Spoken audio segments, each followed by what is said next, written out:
Hi, welcome to the Industry Astrology Full Moon Forecast for March 28th, 2021.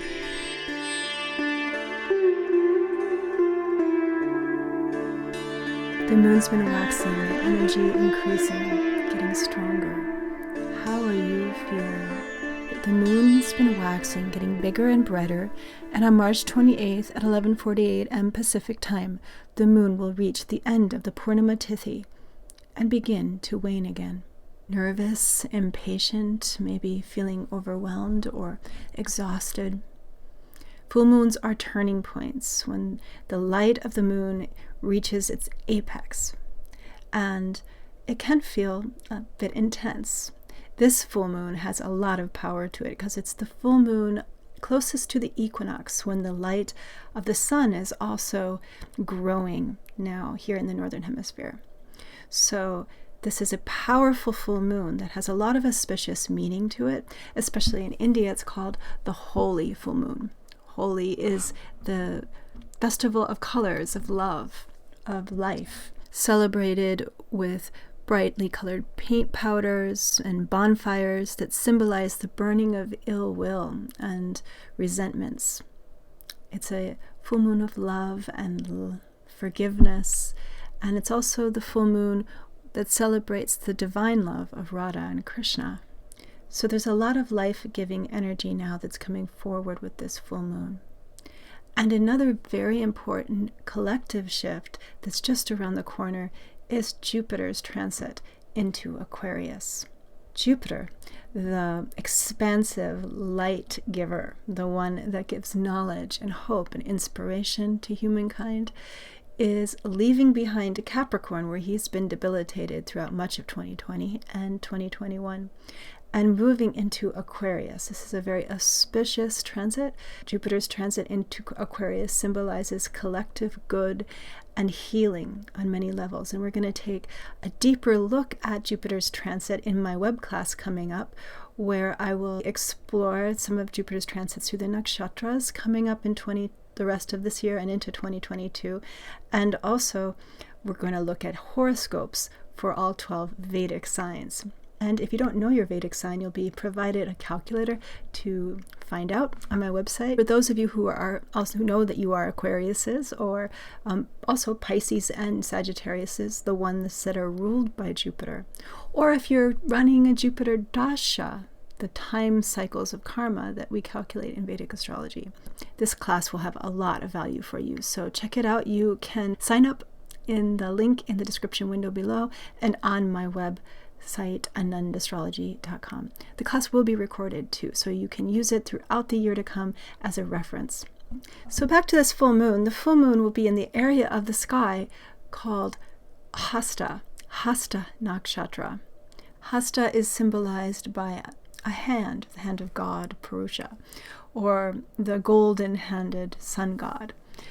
It has to do with creative abilities, the magic we make when we put our minds to creating something, and the magical abilities of the human hand to do crafts or to create, to write, to play musical instruments, things that require skills that we learn. So this full moon really energizes all of these activities, especially maybe sculpting or drawing or playing music. Also energizing the healing arts that are done with the hands, like massage and Reiki. So this is a full moon that's very supportive of these activities. One of the most remarkable things about this full moon is its timing with the alignment of Venus and the sun.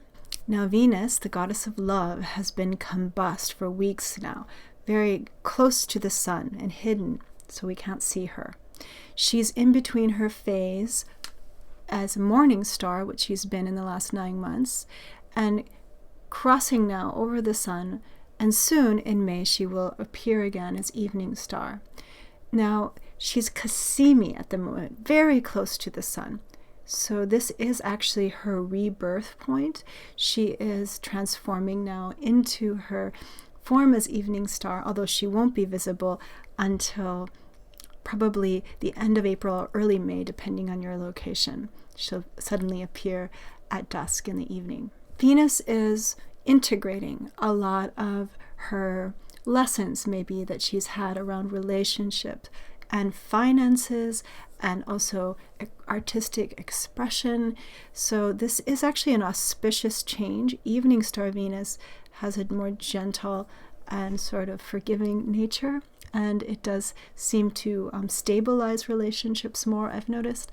So this is definitely a full moon that is transforming relationships for many people, rebirthing maybe even a sense of love in certain relationships, or changing commitments or ideas around financial endeavors or art, or it could be also friends and community coming forward. And also, as I mentioned before in my last blog, this Mars-Rahu conjunction continues until mid-April. We have this conjunction of Mars and Rahu, and at the moment, this full moon anyway, they are very, very close in conjunction. Now, Mars is the warrior, right? He's a lot of energy in Mars that can be volatile and reckless and impatient. And Rahu is the head of the snake that causes eclipses. So in a sense, Mars is being eclipsed right now.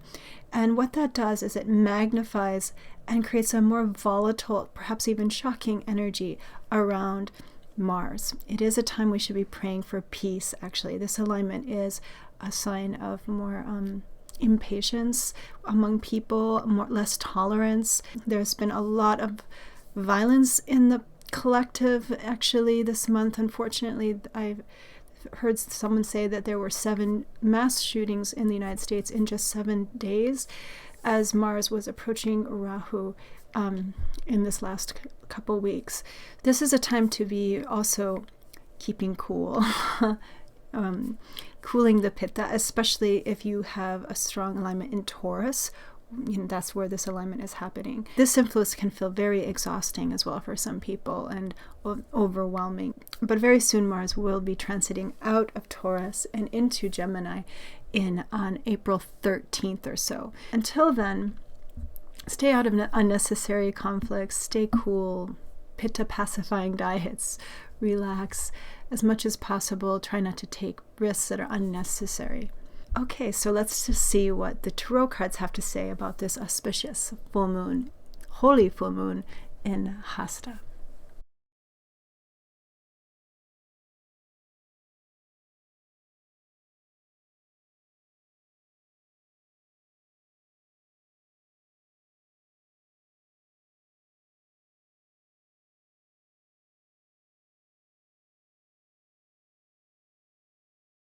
Okay, so the first card, wow, that fire. I was just saying this Mars and Rahu creates a lot of pitta. Pitta means like fire, heat. And the energy that's behind it it's very volatile, and we have to be careful, of course, but it can also be used for creative endeavors, to start things new, to have the courage to take steps forward that maybe you might have been inhibited before. You have to be careful. It's a little reckless, this energy. But it is a time for beginning new things. It's a whole new beginning coming in April. And this energy of the equinox now, that this full moon is sort of accenting, in the northern hemisphere, we're coming into the power of light more and more.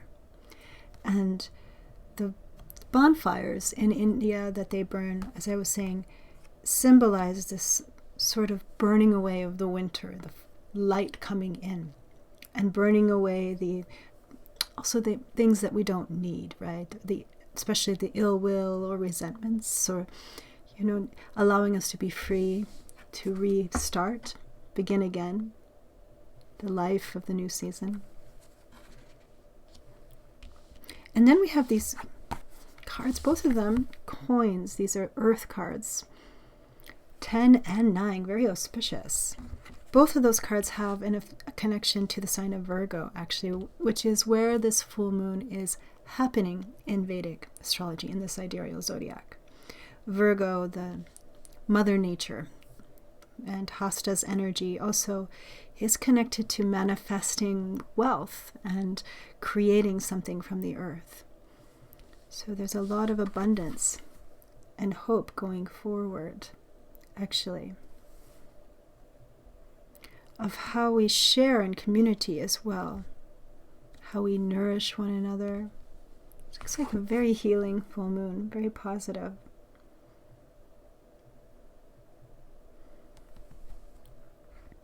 You know, Venus's cycle going across the sun now, Cassimi, really in the heart of the sun, and her appearance as evening star, which won't really happen till the end of April, early May, is a time when there is transformation, like I was saying, in relationships particularly, but also in financial issues of abundance and how we enjoy life. So these cards seem to be saying that there is a lot of new opportunity coming forward to heal issues of community, but also financial issues.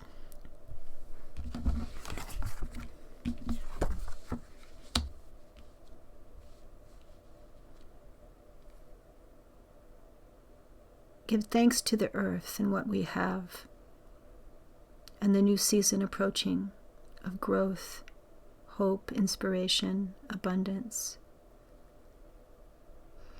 There is much healing that can happen now as we burn away the past and step forward into the growing light of the summer months.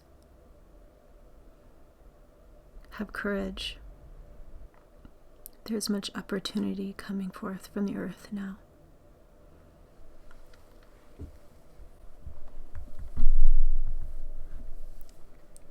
Okay. Those are some really auspicious cards for this full moon. That's wonderful. I think we're at a really important turning point with this full moon. Be sure to check out the web class I'm giving coming up here on the 3rd of April. And if you'd like to get a one-on-one reading with me, we could also discuss it in person. You can book the reading with the link below. If you haven't already, be sure to subscribe to my newsletter. It's free, and I do write a blog. You could also read about what I just talked about. I'll leave a link below to that blog, and also sign up. The newsletter's free, or subscribe to this YouTube channel if you haven't already. And I will see you soon on the next new moon